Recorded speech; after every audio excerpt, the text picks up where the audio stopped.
Here's Brody Brazil. If that EIR wasn't, it is so comprehensive. How many pages? 4,000, 3,000? Like 3,500 pages. Yeah, like it's an amazing depth of effort and knowledge. And I know you've gone through it too. Here's two people, which are you and I probably, unlike most, who I don't know how many pages you went through. I went until my head hurt, and I kind of skipped around and this and that. But it was so well put together. And I've used the term ironclad before. It kind of had to be that, because if it had holes in it, those would have got completely taken apart, picked through. That was such a critical effort by the A's. And I have to say, the city of Oakland's not really, they are involved, but the Oakland A's are the ones who have been paying for all this research, who've been paying for all this studying and documentation to happen. I think the EIR, if nothing else, if people said, well, they want to go to Las Vegas, or, their intentions are elsewhere. Look at all the work and money that must have gone into that EIR alone. Like that, they don't need to say anything.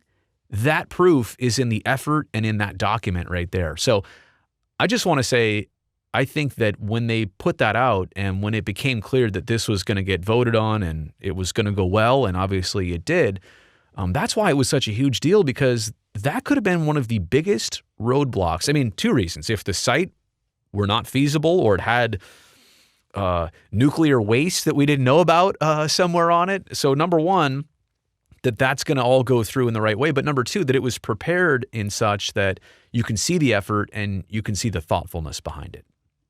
Yeah, I might take a different tack than you on that and sort of disagree on one thing. In the document itself was really the city's work, the A's paid for it, but the city staff put that thing together.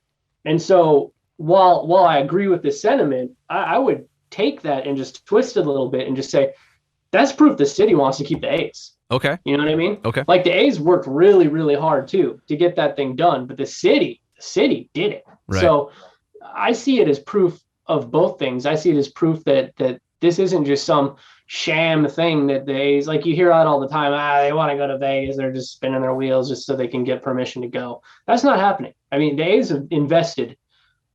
We want to call them cheap in roster construction, go ahead, but the A's have spent millions and millions of dollars to get this thing done. They're spending, I think, about $2 million a month in legal fees, consultants fees. They're reimbursing the city of Oakland staff for everything. All the time and money put into it is A's reimbursement. The A's are paying for it. They're footing the bill. So this isn't just something they're doing to say, oh, well, we tried. No, they're really, really actually trying. It's right there in the document. It's right there.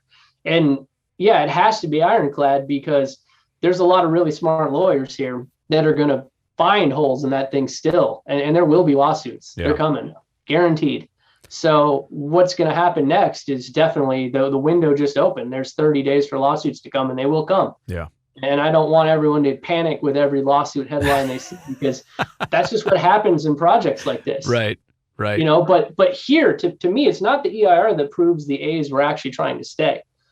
It's the legislation that they got passed to make it so that they could get expedited reviews on these lawsuits. That was done ahead of time.